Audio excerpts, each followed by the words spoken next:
Welcome back to new video. আমি Mampi home travel ব্লগে নিয়ে চলে এসেছি আরো একটি নতুন ভিডিও। বন্ধুরা, কাল ছিল মহালয়া, আজ থেকে কিন্তু দেবীপক্ষের শুরু বা সূচনা হয়ে গিয়েছে। তাই তোমাদেরকে ভিডিওর শুরুতেই জানাই শুভ শারদীয়ার প্রীতি ও আন্তরিক শুভেচ্ছা। আজকে আমি আমার ভিডিওর মাধ্যমে তোমাদের ঘুরিয়ে দেখাবো কলকাতার সব থেকে বড় পুজো মণ্ডপ, যেখানে আমি কিন্তু চলে এসেছি ঘুরতে। হ্যাঁ, শ্রীভূমি স্পোর্টিং ক্লাবের এই বছরের পুজোর থিম কি, কিসের ওপরে বেস করে এখানকার প্যান্ডেল তৈরি করা হয়েছে, সমস্ত কিছুটা নিয়ে তো থাকছে আমার এই ভিডিও। তার সাথে মায়ের অপরূপ সৌন্দর্য রূপও কিন্তু তুলে ধরবো এই ছোট্ট ভিডিওর মাধ্যমে। তাছাড়াও তোমরা হাওড়া কলকাতা থেকে কিভাবে কম টাকা খরচা করে সহজ পদ্ধতিতে এসে পৌঁছাবে সেটাও কিন্তু জানিয়ে দেবো। খাওয়া দাওয়া, প্যান্ডেল ঘোরা, লাইটিং দেখা, সমস্ত কিছুটা নিয়ে কিন্তু আজকের এই ভিডিওটি ভীষণ জমজমাট হয়ে উঠছে। তাই আশা করবো আজকের এই ভিডিও কিন্তু তোমাদের ভীষণ ভালো লাগবে। নতুন বন্ধুরা যারা ভিডিওগুলো দেখছো কিন্তু এখনো পর্যন্ত হোম ট্রাভেল ব্লগ সাবস্ক্রাইব করোনি, তারা কিন্তু চট জলদি করে হোম ট্রাভেল ব্লগ সাবস্ক্রাইব করে পাশে থেকো। চলো দেরি না করে আজকের ভিডিও তাহলে এখান থেকে স্টার্ট করা যাক।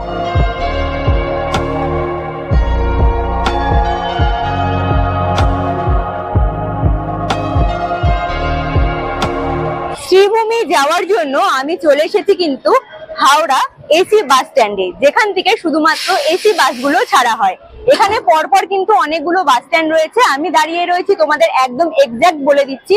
দেখতে পাচ্ছ হাওড়া ব্রিজ, হাওড়া ব্রিজের ঠিক অপোজিটেই কিন্তু এখানে রয়েছে এসি বাসের স্ট্যান্ড। এখান থেকে আমি বাস ধরবো এসি 39। দেখো এখানে লেখা রয়েছে বাসের সামনে। তাছাড়াও বলে দিচ্ছি, হাওড়া থেকে এয়ারপোর্টগামী বাসে উঠবো শ্রীভূমি যাওয়ার জন্য।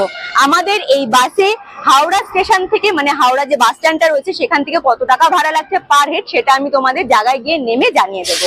এইবারে তোমাদের ভাড়ার বিষয়গুলো বলে দিই। এসি 39 যেহেতু ভলভো বাস, তাই এই বাসে আমাদের মাথা পিছু টিকিট ভাড়া লেগেছিল 40 টাকা করে। তোমরা যদি এই এসি বাস স্ট্যান্ড থেকে অন্য কোনো এসি বাসের টিকিট কেটে শ্রীভূমির সামনে যেতে চাও, তাহলে সেই ক্ষেত্রে তোমাদের 25 থেকে 30 টাকা করে মাথা পিছু লাগবে। আর তোমরা যদি মেট্রো ধরে যেতে চাও, সেই ক্ষেত্রে তোমাদের নামতে হবে শোভাবাজার মেট্রো স্টেশনে। সেখান থেকে অটো ধরে বিধাননগর, বিধাননগর থেকে পায়ে হেঁটে শ্রীভূমির সামনে। বাস থেকে নেমে পড়েছি আমি লেক টাউন ভিআইপি রোডের, যেখানে একদম রাস্তার মিডিল পোর্শনে রয়েছে বড় ঘড়িটা, তার ঠিক সামনে। বাস আমাদের নামিয়ে দিয়েছিল রাস্তার ওই ফুটে, আমাদের কিন্তু রাস্তা পার করে এই ফুটে আসতে হয়েছে। তোমরা এখান থেকে দেখে নাও, বড় ঘড়িটা যে দেখা যাচ্ছে তার ঠিক উল্টো দিকেই কিন্তু করেছে শ্রীভূমি স্পোর্টিং ক্লাবের বড় প্রবেশদ্বার। এই প্রবেশদ্বার দিয়েই কিন্তু এবারে আমরা সামনের দিকে এগোতে শুরু করব পুজো মণ্ডপ দেখার জন্য। বন্ধুরা, এইখান থেকে দেখিয়ে দিচ্ছি, পুরো রাস্তায় কিন্তু দু এক পা এগিয়ে গিয়ে বিশাল বড় বড় লাইটিং এর গেট করেছে, যেটা দেখতে কিন্তু ভীষণই সুন্দর লাগছে। এবার তোমাদের বাকি ইনফরমেশন গুলো দিই। আমি এসি 39 বাস ধরেছিলাম, আর আমি বাসে উঠেই কিন্তু সবার ফার্স্টে কন্ট্রাক্টর দাদাকে বলে দিয়েছিলাম যে শ্রীভূমি স্পোর্টিং ক্লাবের পুজো দেখতে যাব। আর আমাদের কিন্তু একদম সঠিক জায়গাতেই নামিয়ে দিয়েছে। তোমাদেরও বলবো, তোমরা যে বাসটা ধরবে আগে কিন্তু দাদাদের জানিয়ে দেবে, তারা কিন্তু একদম সঠিক টাইমে সঠিক জায়গায় নামিয়ে দেবে। তাছাড়াও এসি 39 বাস ছাড়া তোমরা কিন্তু 200 মানে L238 এই বাসটা ধরলে পরে কিন্তু সঠিক জায়গায় চলে আসতে পারবে এবং নেমে শ্রীভূমি স্পোর্টিং ক্লাবের পুজো দেখতে পারবে। এই দিক দিয়ে যেহেতু গাড়ি ঘোড়া যাওয়া আসা করছে, তাই আমি এই রাস্তাটা ধরবো পুজো মণ্ডপে যাওয়ার জন্য। অলরেডি এখানে এসে দেখছি প্রচুর মানুষজন কিন্তু যাওয়া শুরু করে দিয়েছে। চলো পুজো মণ্ডপের সামনে কতটা ভিড়, কিরকম পুজো মণ্ডপ করেছে, সমস্ত কিছুটাই তুলে ধরবো। পুরো রাস্তাতেই খুব সুন্দর লাইটিং দিয়ে গেট তৈরি করা হয়েছে, যেগুলো দেখতে কিন্তু ভীষণই সুন্দর লাগছে। কাল মহালয়া চলে গিয়েছে, আজ হলো 3 তারিখ, মানে 2 তারিখে মহালয়া ছিল, 3 তারিখে আমি এসেছি শ্রীভূমি স্পোর্টিং ক্লাবের পুজো দেখতে। বন্ধুরা, আজকে এসে যেটা বুঝতে পারলাম যে এখন থেকে কিন্তু প্রচুর মানুষজন আছে শ্রীভূমি স্পোর্টিং ক্লাবের পুজো দেখতে। সেটা তোমরা আশা করছি আমার ভিডিও দেখে বুঝতে পারছো। তবে রাস্তার পাশে ঠিক ছোট যে রাস্তাগুলো থাকে, সে তার উপর দিয়ে কিন্তু আমরা হেঁটে যাচ্ছিলাম মণ্ডপের সামনে।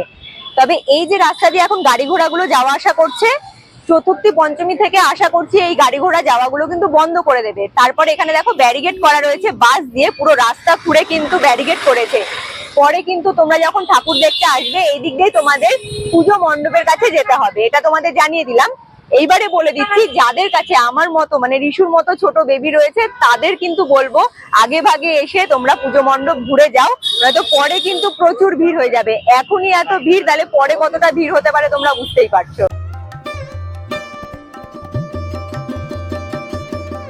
রাস্তার দু সাইডে লাইটিং এর এত সুন্দর গেট গুলো করেছে, এগুলো দেখে তো তোমাদের ভীষণ ভালো লাগবে। তবে কিছুটা দূর সামনের দিকে এগিয়ে আসাতেই এইখানে কিন্তু চোখ ঝলসানো একটা লাইটিং করেছে, যেটা দেখতে কিন্তু ভীষণই সুন্দর লাগছে।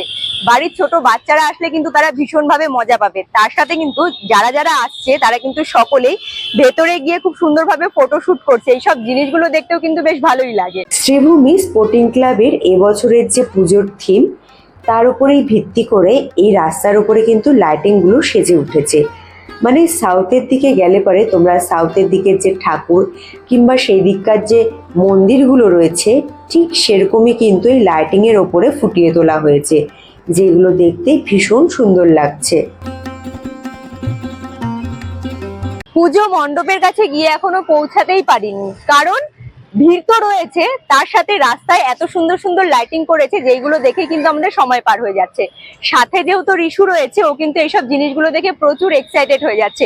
এইখানেও কিন্তু খুব সুন্দর লাইটিং করেছে, মানে রাস্তায় তোমরা কিছু দূর এগিয়ে গিয়ে গেলে পরে কিন্তু খুব সুন্দর সুন্দর লাইটিং দেখতে পাবে। তবে অনেকের কাছে দুর্গাপুজো মানে প্রচুর প্রচুর শপিং করা, আমার কাছে বন্ধুরা শপিংটা না হলেও চলবে। তবে দুর্গাপুজো মানে বাড়ি থেকে সেজে গুজে বেরিয়ে সুন্দর সুন্দর লাইটিং দেখা, যেগুলো দেখলে পরে কিন্তু মন একদম ভরে যাবে। এইখানে দেখো বেশ সুন্দর কিন্তু স্ট্যাচুটাকে খুব সুন্দর লাইটিং দিয়ে সাজিয়ে তোলা হয়েছে। না না, এই স্ট্যাচুটা কিন্তু পার্মানেন্ট না, এটা হাতে তৈরি করা হয়েছে শুধুমাত্র পুজোর কয়েকদিনের জন্য। শ্রীভূমি স্পোর্টিং ক্লাব পুজো মণ্ডপের অনেকটা কাছেই আমি পৌঁছে গিয়েছি। তবে তার আগে তোমাদের কিছু কথা আমি জানিয়ে দিচ্ছি। এখন আমি যেখানে দাঁড়িয়ে রয়েছি তার ঠিক একদম পেছনের দিকে তোমরা দেখতে পাচ্ছ বড় একটা গেট রয়েছে। এই গেটটা কিন্তু মেন প্রবেশদ্বার হিসেবেই ব্যবহার করা হচ্ছে। তবে এর আগের বছর যখন আমি এসেছিলাম, আমি কিন্তু এই প্রবেশদ্বারটা এর আগের বছরও করা হয়েছিল, কিন্তু অন্যরকম ভাবে সেখানেই বাস থেকে নেমেছিলাম। তবে এবছর কিন্তু বাস থেকে এখানে নামতে দিচ্ছে না, তাই আমরা কিছুটা দূর সামনের দিকে নেমেছিলাম। আমি কোথায় নেমেছি সেটা তোমাদের বলে দিচ্ছি। লেক টাউন ভিআইপি রোডের যে বড় ঘড়িটা রয়েছে ঠিক তার সামনে। আর আমরা কিন্তু সামনের দিকে কিছু দূর এগিয়ে চলে এসেছি, মানে উল্টো দিকে এসেছি। এইবারে বলে দিচ্ছি, এইখানে দেখো আরো একটি খুব সুন্দর কিন্তু প্রবেশদ্বার রয়েছে। যে প্রবেশদ্বারটা কিন্তু খুব সুন্দর ঠাকুরের মূর্তি দিয়ে সাজানো হয়েছে। মানে বলতে গেলে এটাই বলতে হয় যে এইবারে যে শ্রীভূমি স্পোর্টিং ক্লাবে যে থিম পুজোটা হয়েছে তার ওপরেই বেসিকে কিন্তু খুব সুন্দরভাবে প্যান্ডেলটা করা হয়েছে, মানে গেটটা করা হয়েছে। এইবারে তোমাদের দেখিয়ে দিচ্ছি, এই সাইডে রয়েছে খুব সুন্দর একটা স্ট্যাচু। এই স্ট্যাচুটা কিন্তু পুজো উপলক্ষে করা হয়নি, এটা কিন্তু পার্মানেন্ট, এখানে সারা বছর থাকে। তবে এইবার কিন্তু খুব সুন্দর করে লাইটিং দিয়ে সাজানো হয়েছে।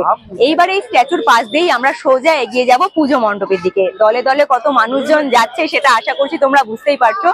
সকলের মনে কিন্তু পুজো পুজো নিয়ে একটা রব রয়েছে, তবে তার মাঝেও কিন্তু একটা কোথাও আমাদের মন খারাপ রয়েছে, তোমরা তো জানো আরজিকর ঘটনা নিয়ে। তো সেই সব বিষয়ে আমি আর যাচ্ছি না, চলো এবারে আমি তোমাদের তাহলে আস্তে আস্তে সামনের দিকে এগিয়ে গিয়ে পুজো মণ্ডপটা ঘুরিয়ে দেখাই। শ্রীভূমি স্পোর্টিং ক্লাবের পুজোতে যেই পরিমাণে ভিড় হয় সেই তুলনায় আমি যে আজকে এসেছি মহালয়ার পরের দিন, আজকে কিন্তু মোটামুটি ভিড়টা কমই রয়েছে। তবে এই ভিড়ে তোমরা কিন্তু বাড়ির বাচ্চাদের এবং সাথে বয়স্ক মানুষজনদের নিয়ে এসে কিন্তু ভালোই ভালোই ঘুরে যেতে পারবে এবং পুজো মণ্ডপ খুব সুন্দর করে কিন্তু দেখেও যেতে পারবে।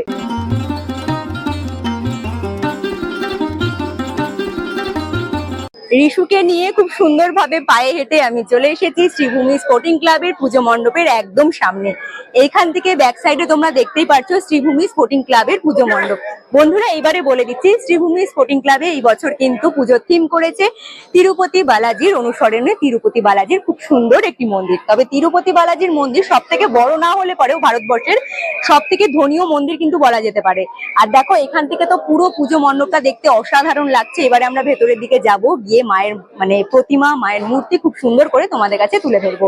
আরো একটি কথা বলি, রিশুকে যে ড্রেসটা পরিয়েছি বন্ধুরা, এটা বলতে খুব ইচ্ছে করলো, এটা কিন্তু ওমের ড্রেস, ওর ছোটবেলার। তো ওকে পরে কেমন লাগছে তোমরা কিন্তু জানিও। শুধুমাত্র তোমরা মণ্ডপের সামনে ভিড়টা দেখো, ভিড় তো রয়েছে, তার থেকে বেশি কিন্তু এখানে ফোন দেখা যাচ্ছে। আসলে যারাই এখানে আসছে তারা কিন্তু সকলেই ভিডিও ফটোশুট করছে।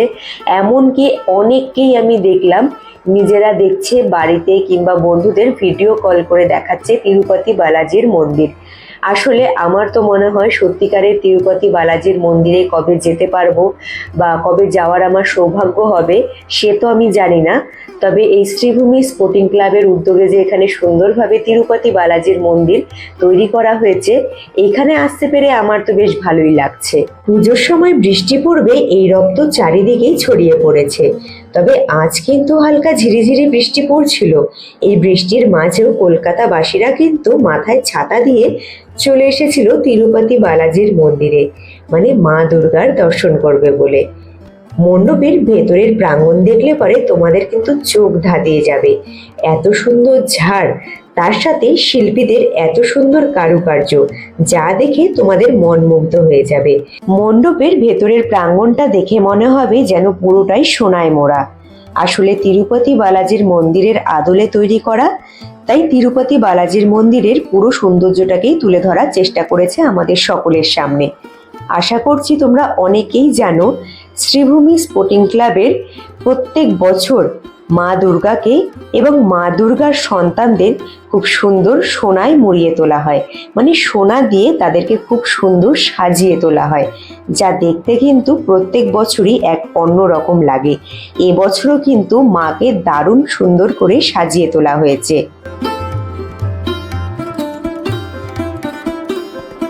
পুজো মণ্ডপে আমরা ঢুকেছিলাম ঠিক সামনের দিকের প্রবেশদ্বার দিয়ে, আর বেরোতে হচ্ছে কিন্তু একদম যে মায়ের প্রতিমাটা তার ঠিক পাশে কিন্তু একটা এক্সিট পয়েন্ট করা হয়েছে। এই দিক দিয়ে আমাদের সকলকে বেরোতে হচ্ছে। তবে ভিড়টা তোমরা বুঝতেই পারছো ভেতরে কতটা ভিড় রয়েছে। এখান থেকে আমরা পুজো মণ্ডপটা একটু দেখিয়ে দিচ্ছি। আর তাছাড়াও আমার ভিডিওতে তোমরা তো খুব সুন্দর করে দেখেছো পুজো মণ্ডপ কত সুন্দর করে সেজে উঠেছে। মায়ের এখানে অপরূপ সৌন্দর্য রূপ ফুটিয়ে তোলা হয়েছে, যেটা দেখলে পরে সকলেরই কিন্তু মন মুগ্ধ হয়ে যাবে। আর ভিড়টা তো তোমাদের দেখালাম, তবে তোমাদের বলবো তোমরা যদি একদম স্বচক্ষে নিজেরা এসে যদি পুজো মণ্ডপ ঘুরে যেতে চাও, তাহলে বলবো তাড়াতাড়ি করে এসে তোমরা কিন্তু ঘুরে যেতে পারো। তাহলে তোমরাও কিন্তু ফাঁকায় ফাঁকায় খুব সুন্দর করে ঘুরে যেতে পারবে। এইবারে যাব কিছু খাবার দাবার খাবো। আর কোথায় খাচ্ছি, এখানে প্রচুর স্টল বসেছে। চলো সামনের দিকে যাব। একটা রাস্তা দিয়ে তো আসলাম, এবারে এক্সিট পয়েন্ট দিয়ে বেরোলে পরে আমরা কি কি দেখতে পারবো সেটাও দেখিয়ে দেবো। জোকার দেখে এমন ভয় পেয়ে গেছে, সামনে আবার বাঘ দাঁড়িয়ে রয়েছে, মানে বাঘের জোকার গুলো। ও দেখে আবার কি করবে জানি না। খাও খাও খাও খাও। জোকার দেখে ভীষণ ভয় পেয়ে গিয়েছিল। সামনের দিকে বাঘ দাঁড়িয়েছে, দেখি কি করে। নাও খাও বাবা।